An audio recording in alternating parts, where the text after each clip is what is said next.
y tú tampoco lo hagas. Así lo afirmó esta semana la líder venezolana María Corina Machado. Liberar a Venezuela es indispensable para detener la operación de las fuerzas del crimen mundial contra Occidente. Y agregó Machado que no se trata solo de ser solidario con los venezolanos, se trata que cada quien asuma su responsabilidad histórica o sucumba ante el avance de tan inescrupulosa alianza. Los venezolanos tenemos tiempo expresándole al mundo que no podemos vencer solos a un régimen tiránico que cuenta con el apoyo de Cuba, Rusia, China, Turquía, Irán, el fundamentalismo islámico, la guerrilla colombiana y las mafias del narcotráfico. Sin embargo, los hechos recientes demuestran que nuestros principales aliados internacionales, Estados Unidos, Brasil y Colombia, tampoco pueden enfrentar por sí solos a sus adversarios, puesto que estos forman parte de un conglomerado internacional. La revista IF, por ejemplo, da cuenta del apoyo del chavismo y del Foro de Sao Paulo a dichas protestas, indicando que se trata de un plan organizado para subvertir las democracias de todo el continente americano, plan en curso de ejecución por las organizaciones del Foro de Sao Paulo. Ya lo hicieron en Chile y Ecuador, lo han intentado en Colombia, Panamá y Honduras, hoy lo ejecutan en los Estados Unidos. En todos los países el plan está en marcha, solo esperando el momento adecuado. No son teorías conspirativas, la evidencia está ante nuestros ojos. De hecho, según informa el diario ABC de España, la Casa Blanca está convencida que tal y como sucedieron el año pasado las cosas en Chile, Ecuador y Colombia, el régimen de Venezuela y grupos de agitación política afines en toda Iberoamérica intentan aprovechar las protestas en contra del racismo para provocar estallidos de disturbios y violencia. Un alto funcionario del gobierno estadounidense dijo al ABC: estamos al corriente de intentos de individuos con lazos con los adversarios de Estados Unidos, incluido el régimen ilegítimo de Nicolás Maduro en Venezuela, de instigar conflictos, ayudar a incitar la violencia y dividir a los estadounidenses, explotando para ellos protestas. Profunda ha sido la operación cultural para socavar los valores occidentales. En este sentido, un artículo publicado en el Pan Am Post explica los alcances que ha tenido en los Estados Unidos el marxismo cultural, cuyo ideólogo fue el comunista italiano Antonio Gramsci. Y un artículo aparecido en el Wall Street Journal describe el plan de Gramsci para subvertir los valores occidentales, prerequisito para imponer el socialismo. El arzobispo Carlo María Viganò, exnuncio apostólico del Vaticano en los Estados Unidos, lanzó una alerta sobre un plan para derrocar al presidente Donald Trump, dirigido por lo que se conoce como el Estado Profundo, una maquinaria dentro de los Estados Unidos con ramificaciones internacionales que no responde a los mandatos de la Constitución norteamericana, sino a intereses oscuros que manipulan las protestas para desestabilizar al sistema. Habla en su misiva el arzobispo Viganò de la narrativa orquestada que no busca luchar contra el racismo y llamar al orden social, sino agravar las disposiciones. No es para traer justicia, sino para legitimar la violencia y el crimen, no para servir a la verdad, sino para favorecer a una facción política. El presidente Jair Bolsonaro también está bajo el ataque del Estado Profundo brasileño, que con el apoyo de China, el socialismo internacional y el Foro de Sao Paulo, operan dentro del Congreso, el Poder Judicial, las Fuerzas Armadas, medios de comunicación social y otras instituciones. Más de 30 pedidos de juicio político contra Bolsonaro han sido presentados ante la Cámara de Diputados. El pasado lunes 8 de junio, el Partido Socialismo y Libertad de Brasil solicitó al Parlamento se inicie un proceso de destitución del presidente Bolsonaro, esta vez por el inadecuado manejo a la emergencia sanitaria ocasionada por la pandemia del coronavirus. La misiva está firmada por 470 parlamentarios, intelectuales, líderes políticos, organizaciones feministas y movimientos sociales de más de 25 países. De nuevo, se evidencia allí la red internacional detrás de esta maniobra. El exmandatario Lula da Silva se unió al coro de solicitudes de destitución de Bolsonaro desde una cadena internacional de televisión, acusándolo de la crisis generada por la pandemia. Y el presidente de Colombia, Iván Duque, también es objeto de ataques por parte del Estado paralelo y desde hace tiempo. Recientemente, el portal Infobae reseñó cómo el presidente del Consejo de Estado, Álvaro Namén, envió una carta al mandatario en la que subraya que el arribo de miembros de la Brigada de Asistencia de Fuerzas de Seguridad norteamericana demanda la intervención no solo del Ejecutivo, sino de distintas autoridades del poder en el país, a pesar que la Brigada del Ejército estadounidense forma parte de una misión para ayudar en la lucha antidrogas. ¿Será que quieren proteger a algún cartel? Bueno, pasando el Atlántico, el marxismo cultural tiene su cabeza de playa en España, donde desde el gobierno, Antonio Gramsci tiene su más fiel seguidor. ¿Queréis entender por qué Rejón dice lo que dice? ¿Queréis comprender a Juan Carlos Monedero o las intenciones de este humilde presentador? Aquí está la respuesta, Antología de Antonio Gramsci, editada y traducida nada menos que por Manuel Sacristán, la mejor cabeza del marxismo español.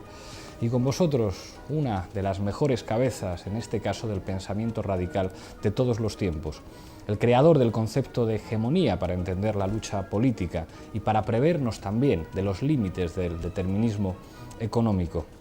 En 1928, el fiscal que acusaba a Gramsci decía que había que librarse durante 25 años de ese cerebro terrible.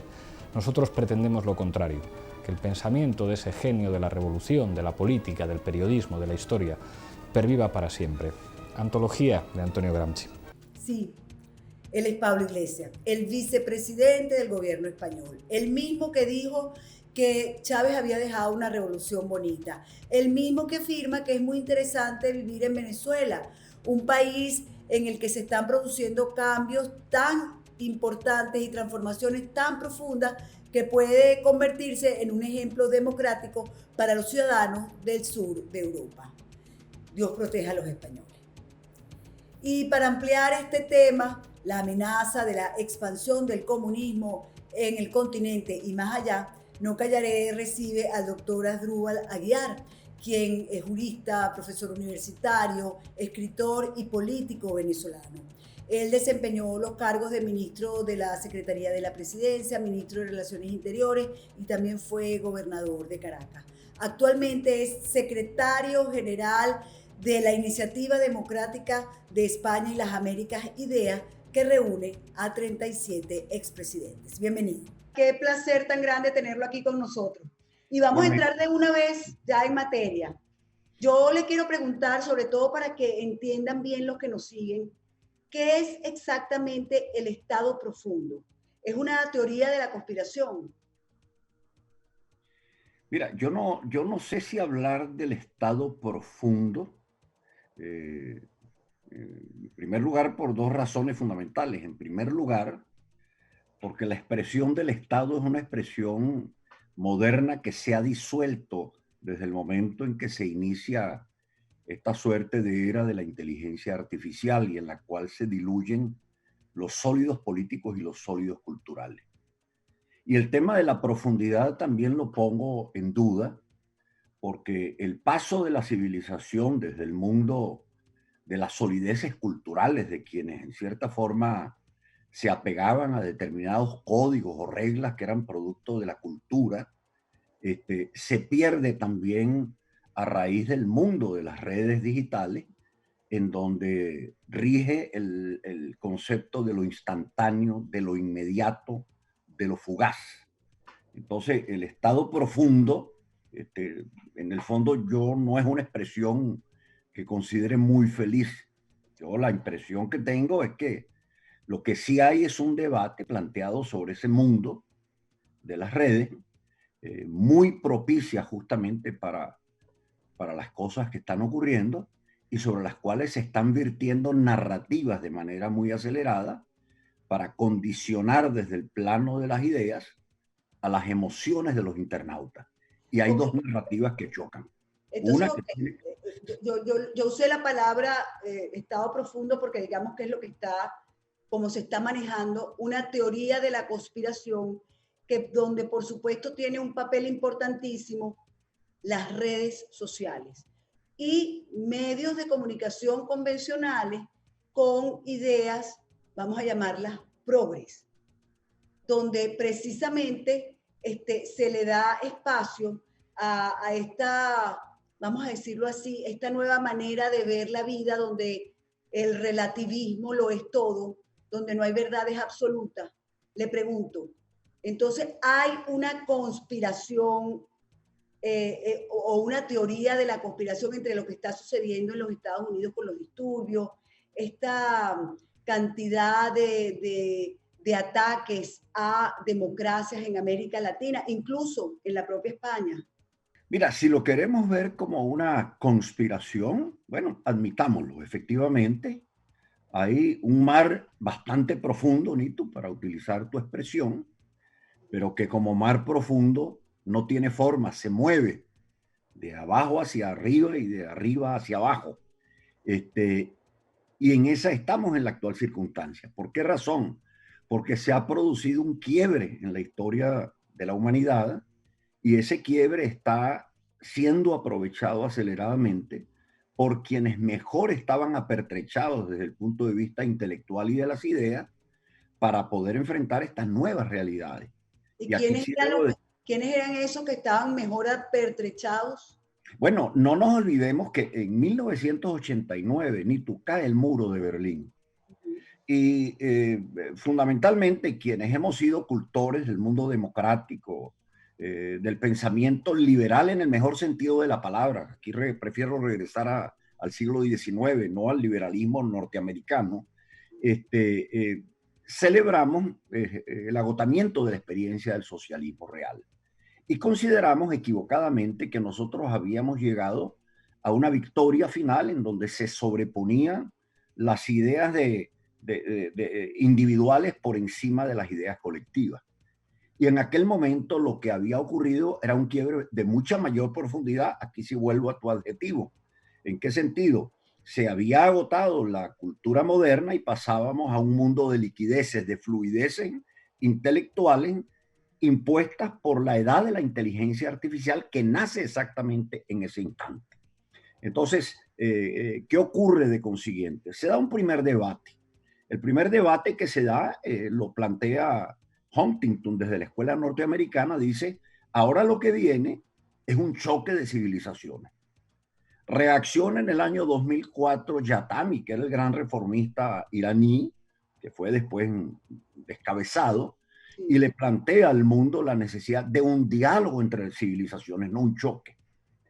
Y aparece de por medio, extrañamente, el señor José Luis Rodríguez Zapatero, aliado de Cuba, aliado del Foro de San Pablo, que asume el gobierno en España y llega con la idea de la alianza de civilizaciones. Cuando uno habla de alianza, es porque simplemente hay una suerte de complicidad ya cruzada entre distintos actores situados en distintas partes de la humanidad para empujar un proyecto. Entonces ya no se requería lo que planteaba Yatami. Mire, vamos entre musulmanes, entre confucionistas, entre cristianos occidentales a debatir las bases fundacionales del orden que debería darse la humanidad después de este gran quiebre. Eso se pone totalmente de lado. Y allí sí ciertamente surge el gran debate, apenas ocurre la caída del muro de Berlín, dentro del Foro de San Pablo, auspiciado fundamentalmente por los hermanos Castro, con una muy buena batería intelectual anclada en España, y se plantean revisar el comportamiento del mundo comunista, de los marxistas, de cara al porvenir. Y ellos llegan a la conclusión de que, en definitiva, no les queda otra alternativa que jugar con las reglas del capitalismo, jugar con las reglas de la globalización, pero desde el capitalismo y desde la globalización y también desde la democracia, usar esos instrumentos como instrumentos, no como conceptos, para vaciarlos de contenido e impulsar las ideas renovadas del marxismo.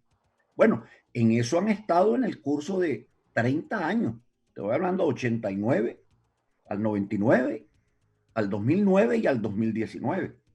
Pero pienso en Arturo Uslar Pietri. Arturo Uslar Pietri apenas cae el muro de Berlín. Él recuerdo que escribe en el ABC de Madrid y dice, cambió la historia del mundo sin una gota de sangre, sin haber derramado una gota de sangre. Lo dijo muy pronto. ¿Por qué? Porque en la medida en que los marxistas se reconvertían, para decirlo coloquialmente, los demócratas occidentales, celebrando nuestra victoria, no nos habíamos dado cuenta de que no era que había caído el muro de Berlín, sino que el catecismo que nosotros habíamos rezado hasta ese momento, inspirado en la Revolución Francesa y en la Revolución Americana, cambiaba en sus formas y manifestaciones por obra de la edad de la inteligencia artificial y del ingreso al siglo XXI. Nosotros no hicimos esa tarea. Y en el momento en que se nos viene justamente el tsunami encima, para seguir hablando de profundidades y de mar, reaccionamos y decimos, están conspirando contra nosotros, nos están atacando los valores que hemos defendido. Y lo cierto es que uno se pregunta, ¿por qué avanzan con tanta velocidad ellos en sus planteamientos? Tú lo dijiste bien, relativistas. Yo lo resumo en la obra de Nietzsche, que por cierto fue el catecismo en el que rezó Chávez antes de despedirse hacia el otro mundo. Él leía Así habló Zaratustra, que habla del último papa y que habla de la muerte de Dios. Y aquí sí recuerdo a los revolucionarios franceses que dicen, es imposible, inclusive los agnósticos, los que no creían en Dios, los que simplemente no tenían vínculos con el mundo religioso, decían, es que si Dios no existiese, tuviésemos que crearlo, así fuese artificialmente, para que las sociedades sepan que hay límites éticos y morales que deben sostenerla.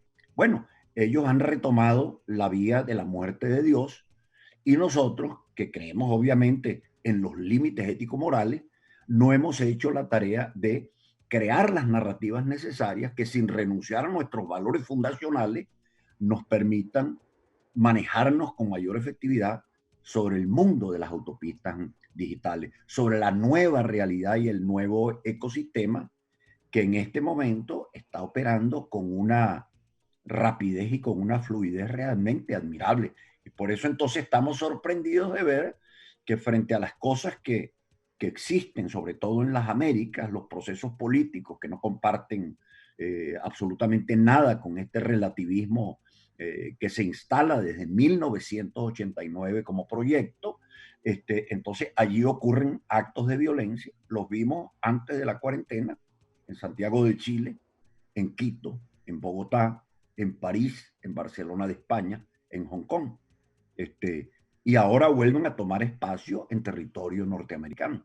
O sea, no es una conspiración por llamarlo así, porque una conspiración en el fondo alude a una suerte de ruptura accidental y enojosa frente a un sistema establecido.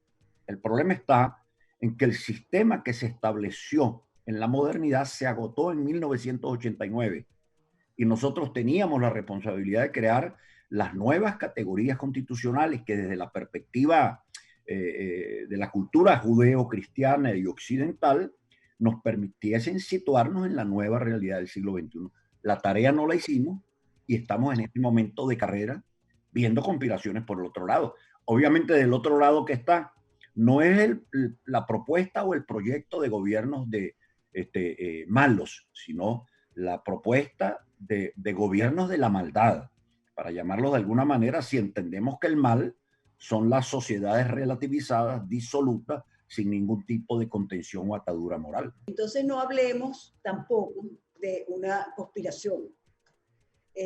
Vamos a hablar de que se unieron no solamente el Foro de Sao Paulo, sino el Grupo de Puebla, los progres de Europa, digamos, todos los que tienen estos pensamientos que en el fondo son contra la democracia, contra la cultura occidental, para imponer nuevos pensamientos. Vamos a decir que eso es lo que hay. Y se unieron porque vieron una debilidad en los demócratas, en los creyentes, en los que creemos en la civilización occidental y no queremos renunciar a nuestros principios y valores aprendidos. Está bien, vamos a decir que nosotros somos culpables, que no hicimos la tarea, y digamos que ellos pasaron 30 años, por cierto, ayudados por los demócratas, porque ni los metimos presos, ni los perseguimos, más bien se ubicaron ellos estratégicamente en universidades y lugares de la cultura. Ok, ¿qué hacer ahora? Porque uno de los El problema es que a mí como creyente católica cristiana me preocupa, es dónde está el Vaticano en esto. Porque uno oye a el nuncio o ex nuncio de los Estados Unidos, Vigano, lo que es el apellido, María Vigano, sí, sí. uno lo lee y uno entiende que hay una ruptura, hay una división también dentro de la Iglesia Católica, que en momentos tan duros como los que está atravesando no solamente Venezuela, sino el mundo, podría haber sido una voz unificadora, apaciguadora, de entendimiento, no sé, pero no es lo que vemos hoy en día en la iglesia, por lo menos que yo practico. Mira, parto de una premisa para responderte lo que me planteas. La premisa es la siguiente. No es que no hemos hecho la tarea, que efectivamente no la hemos hecho todavía. No podíamos hacerla porque estábamos convencidos de que la democracia occidental, tal y como nosotros la entendimos, el ejercicio de la política dentro del marco de algunos valores éticos fundacionales, sentimos que habían vencido como consecuencia del agotamiento del socialismo real. Lo que pasa es que los viudos del muro de Berlín enterraron a su familiar, sufrieron su dolor, superaron el dolor y se reconvirtieron. Se dieron, bueno, ¿qué pasa después de la muerte? Entonces tuvieron que hacer esa tarea y descubrieron un hecho, por cierto, trascendental, Nico.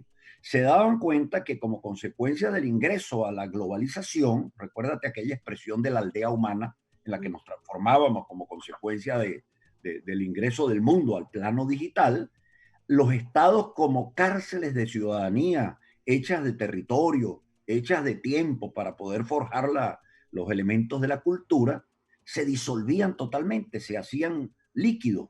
Y en esa circunstancia decían, bueno, si los estados, aun cuando queden allí nominalmente, desaparecen en el imaginario colectivo como elementos de atadura, los estados de bandera, el ser venezolano, el ser colombiano, ¿qué sobreviene? Bueno, la sociedad simplemente se fractura, se vuelve un rompecabezas, hoy en día lo vemos, son más dominantes desde el punto de vista global el mundo de los afrodescendientes, el mundo de las tribus originarias, el mundo de los LGBT, los que creen Porque nos han hecho avergonzarnos, doctor.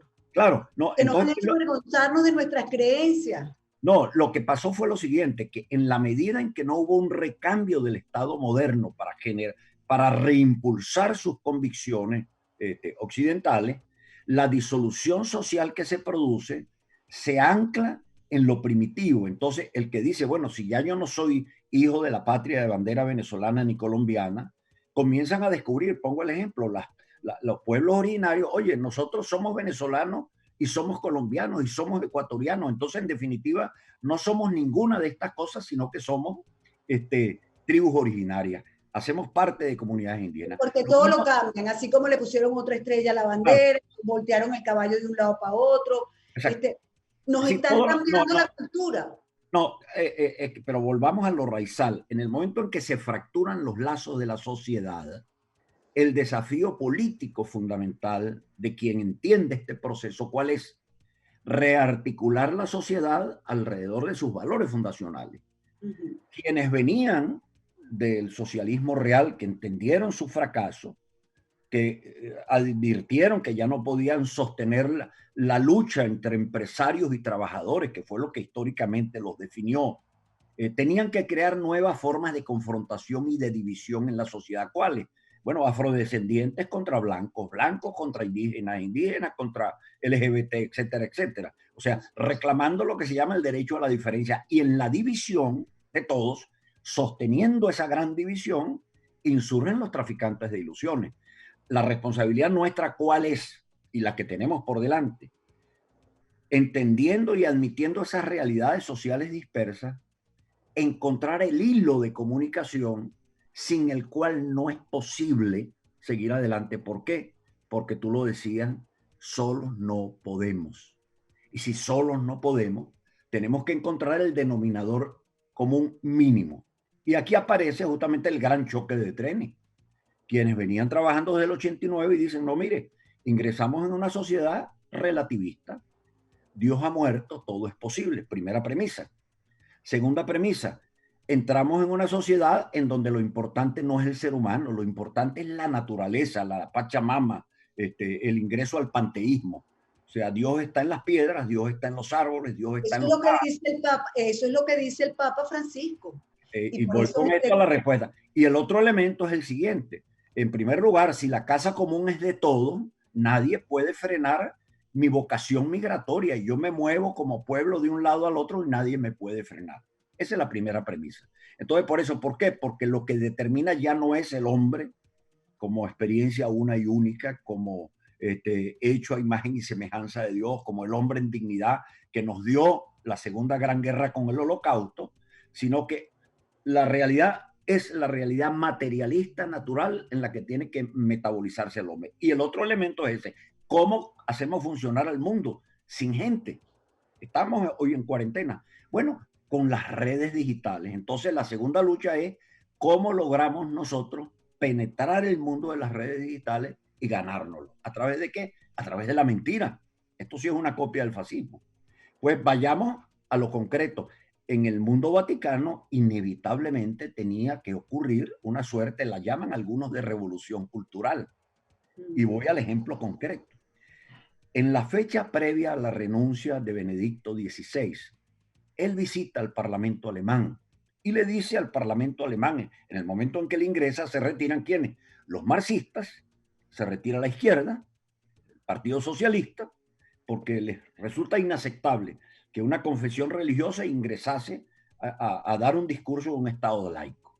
Y él le dice a los parlamentarios alemanes, a ustedes se les olvida que la gran herencia judeo-cristiana es la del Estado de Derecho, la de los derechos fundamentales de las personas y la de la garantía de esos derechos en el marco de la democracia y de las libertades. ¿Qué les pasa que no están defendiendo la cultura judeocristiana? ¿Qué les pasa que el relativismo se los está tragando? Acto seguido se mueve él al Parlamento italiano y es muchísimo más duro. Le dice, ustedes se sienten avergonzados de sus tradiciones judeocristianas. Y aquí entiendo yo, por cierto, por qué no nos respetan los musulmanes. Porque si nosotros no respetamos nuestras propias convicciones, ellos que nos ven a nosotros como gente totalmente sin raíces, totalmente neutralizada, ellos vienen de un mundo de convicciones y de convicciones muy arraigadas y fundamentalistas, lo mismo que los confucionistas. Entonces nosotros nos desnudamos dentro de nuestra propia realidad y aquí viene un elemento crítico. Cuando Papa Ratzinger descubre que efectivamente la conservación del planeta era indispensable para poder seguir adelante, él hace una advertencia que es consistente con el pensamiento de Juan Pablo II. Él dice, hay que hablar en lo adelante de una ecología humana. Y voy a la figura.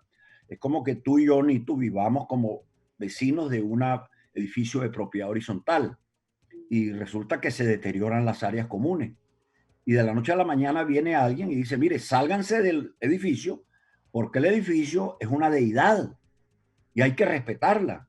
Y tenemos que regresar al edificio de acuerdo a las reglas que nos diga el edificio. Resulta que en este sentido, Benedicto XVI dice bien, no, perdóneme, el medio ambiente se está dañando, se está afectando porque los hombres no se están respetando unos para con los otros. Entonces es indispensable la reconciliación del hombre con el hombre para poder vivir en la casa común. Entonces habla de ecología humana.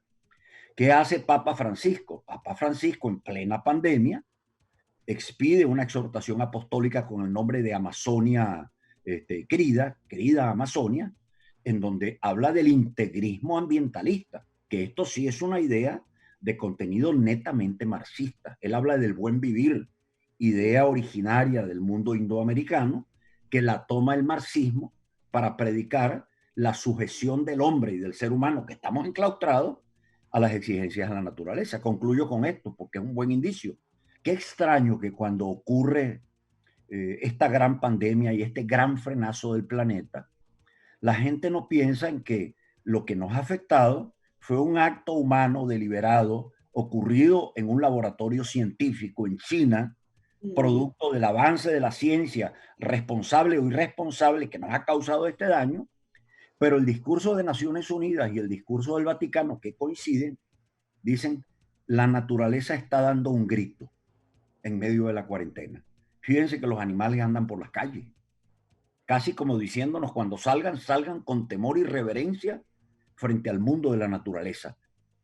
Entonces, la culpa ahora es de la naturaleza y de lo que ocurre cuando esto no ha sido producto de un deterioro del medio ambiente, sino de un acto netamente científico. Y por el otro lado, se nos está convenciendo de la otra variable. La naturaleza pasa a ser la Pachamama y el mundo de la inteligencia artificial puede gobernar al mundo sin necesidad de las personas. O sea, ya hoy en día no es necesario acudir a los sitios en donde nos encontramos todos para poder conversar, para poder dialogar, para tener reuniones. Desaparece la plaza pública, que viene desde el mundo de los griegos, y ahora todo es a través de Zoom. Entonces, el mundo funciona efectivamente con el andamiaje digital. Entonces, esos dos discursos los asumió de una manera vertebral el mundo de San Pablo, que ahora lo esconden, porque ya no hablan del Foro de San Pablo, prefieren hablar de Puebla, porque en Puebla no está Maduro, pero en Puebla sí se reúnen, debo decirlo yo claramente y sin ambaje, la Asociación de Perseguidos por la Justicia por razones de corrupción en América Latina y en Europa. Están allí todos, con algunas excepciones, todos con juicio en los tribunales por la justicia ordinaria democrática del pasado. Ellos están ahora llamándose progresistas, ya no son socialistas del siglo XXI. Entonces van cambiando los elementos nominales para seguir influenciando sobre la realidad global. Y en ese choque estamos. Entonces, esto debe ser una alerta, Nito, para que las mentes más lúcidas del mundo occidental reaccionen y digan, estamos todavía a tiempo para ajustar nuestras narrativas y entender que es que el mundo cambió. Y así como ellos tienen un discurso integrista, lo dice Francisco, en materia ambiental, coincidente con el llamado neomarxista, bueno, quienes creemos en las tradiciones judeocristianas, podemos tener un discurso alrededor de la casa común, como lo dice Ratzinger, una ecología humana, en donde aprendamos a respetarnos y a convivir unos con los otros dentro de determinadas reglas y acotaduras de carácter ético-político, ético-moral, para que pueda la civilización avanzar. Esa es la tarea que está pendiente. Se me acabaron las preguntas porque me lo dijo todo. Y me queda una profunda angustia porque oyéndolo, esto es mucho más grave y más difícil de solucionar que lo que uno puede imaginar.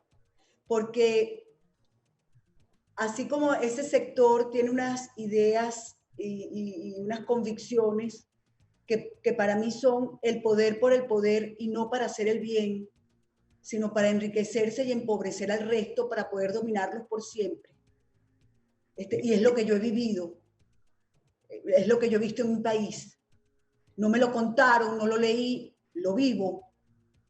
Entonces, está el otro lado, los demócratas, los que hemos sido tolerantes, los que hemos querido entender siempre al otro, que quisimos eso que usted nos está diciendo, una convivencia en la casa de todos, pero que cada vez parece que se hace más difícil, porque si uno no está con aquellos, entonces uno es enemigo de aquellos. Y claro, sí, ahí lo que pasa es que opera una lógica destructiva. Recuérdate que ellos asumen como tesis ya no la lucha de clases entre los empresarios y los trabajadores. La nueva lucha es una lucha entre nichos sociales o retículas que reclaman el derecho a verse diferentes, con lo cual no reconocen a los otros, a los que son distintos. Y por eso es que hoy en día, así como el mundo afrodescendiente, con toda su legitimidad, con toda su fuerza, con todas sus tradiciones culturales, defiende sus raíces, en la lógica de ellos, quien desde el punto de vista de los blancos, para poner un ejemplo, diga, yo soy blanco y tengo una cultura blanca, lo llaman nazi ellos. Así como uno defiende las tradiciones indígenas. Yo recuerdo, Nito, y debo decirlo. Eso es, doctor, ya va, porque le voy a poner un ejemplo tonto, pero es un ejemplo. Yo sufrí un secuestro hace 2 años y las dos personas que me secuestraron eran negras tintas como el carbón. Pero yo no tengo ninguna animadversión hacia la raza negra, todo lo contrario, mi papá lo llamaban el negro. Yo no tengo problemas con la raza negra, pero no salí a destrozar tiendas luego que me liberaron porque dos personas de la raza negra me secuestraron y me hicieron sufrir. Fíjate lo siguiente, Nito, es que volvemos de nuevo al centro. La gran conquista de la civilización fue la superación de las discriminaciones raciales que existían en América Latina. Obviamente había una discriminación racial mucho más profundizada frente al afrodescendiente que llegó en los buques negreros como esclavos del África a trabajar como mano de obra a América, porque los indígenas no tenían fortalezas, eran muy débiles, eran considerados también ciudadanos de segunda clase. Pero nosotros logramos superar a lo largo de nuestra historia en América Latina y en las Américas esas situaciones que se hayan solventado totalmente, no, ¿por qué? Porque en definitiva no vivimos en la ciudad de Dios, sino en la ciudad del hombre, con todos sus efectos y con todas sus limitaciones. Y yo creo, doctor, que Estimulan, las que, iglesias hicieron mucho. La fe, claro, hizo, no, éramos todos iguales ante los ojos de Dios y eso fue algo que se nos fue introduciendo y lo fuimos aceptando como una realidad y que era verdad. claro, Ahora otra vez vuelven a la iguales, diferenciación. ni tú, iguales en los valores de la cultura compartida. O sea, se sabía que independientemente de nuestras particularidades, Claro. habían valores o denominadores comunes que compartíamos. Digámoslo coloquialmente, la bandera, el escudo, el himno de Venezuela, nuestras luchas por la libertad, más allá de que fuéramos de una u otra cosa. Pero Claro. yo advertí el carácter malévolo, porque esto es propio de la maldad, de generar esa suerte de confrontación racial en 1999. Y hago una confesión. Cuando yo hago una crítica a la Constitución del 99, la primera que se escribe en Venezuela, que publica el diario El Nacional, un texto mío, revisión crítica de la Constitución bolivariana, yo toco el tema de la representación indígena ante la Asamblea Nacional naciente. Y recuerdo que una colega muy lúcida me dice, doctor Aguiar, no toque ese tema porque ese es un tema muy espinoso. Y yo le decía, no, pero es que lo quiero tocar desde una perspectiva. Al final lo quité para no impedir que el público prevenido por esto no leyese el resto que me interesaba. Pero me advertía no tocar ese tema porque mi consideración era esta.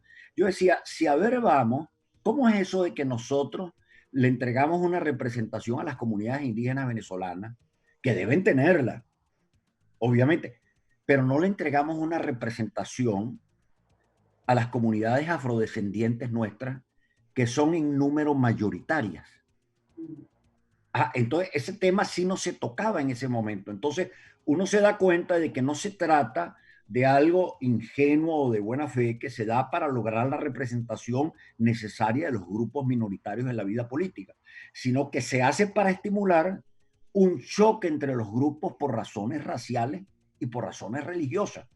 Y eso es lo que estimulan ahora como la nueva lucha de clase. Entonces, esto es una globalización de minoría, no es una globalización de pueblos, menos una globalización de civilizaciones. Y ahora entiendo por qué José Luis Rodríguez Zapatero le puso una bomba de profundidad al diálogo de civilizaciones que se planteó después de 1989 en Naciones Unidas. Doctor, lamentablemente se nos acabó el tiempo. Ahora la última pregunta y me la contesta lo más corto que pueda. No solamente es este tema que hemos hablado que es tan denso, realmente es un tema sumamente denso y que da para muchos programas. Podemos solos. No, Vamos a hacer esto solo. No, nadie puede solo, y me gusta tu alerta, Nitu, porque hay una coyuntura muy peligrosa y muy riesgosa. La narrativa de estos regímenes de la maldad nacientes y que se construyen sobre la mentira, no sobre la verdad, es la fragmentación de todo. Como consecuencia de la pandemia, lamentablemente nos hemos fragmentado políticamente. Fíjate que todos los gobiernos están tratando entre ensayo y error de resolver la crisis por sí solos y aislados. Y el multilateralismo ha sido la cosa más ineficaz e ineficiente en la coyuntura. Pero simplemente no logra resolverse el problema de fondo. Entonces la gran pregunta, ¿cómo volvemos de nuevo a reunirnos para resolver problemas globales? Porque nadie puede resolver un problema global, y esto de lo cual hemos hablado es un problema global, de manera aislada, de manera separada. Entonces, el primer paso que deben dar los líderes, sobre todo en América Latina, es reencontrarse quienes creen que hay que salvar los activos de la civilización judeocristiana, llegar a nuevos modelos que privilegien la iniciativa de la persona, que recreen el mundo de libertades con sentido profundo de las responsabilidades, y en donde definitivamente exista la posibilidad de entender a la casa común y a las ganancias de orden científico-tecnológico con la edad de la inteligencia artificial como instrumentos para superarnos, pero no como elementos que aniquilan totalmente a la voluntad humana. Entonces, en ese estamos solos, no podemos. Y el caso venezolano, lo digo como cuña final, si no lo vemos en ese contexto, difícilmente encontrará una solución, porque estamos en lo interno embebidos en una lucha de trinchera. Pero a la vez, Venezuela es un elemento o una parte de esta refriega global que no puede encontrar solución sino global. Pero los gobiernos en este momento están mirándose todos sus ombligos para tratar de sortear estas dificultades. Entonces, la tarea por delante es llamar a los gobiernos. Señores, solos no pueden, solos no van a poder. Muchísimas gracias, doctora Aguiar, de verdad. Un placer haberlo tenido y ojalá Gracias, podamos seguir querida conversando Anita. de estos temas tan densos en oportunidades futuras. Gracias, querida Anita.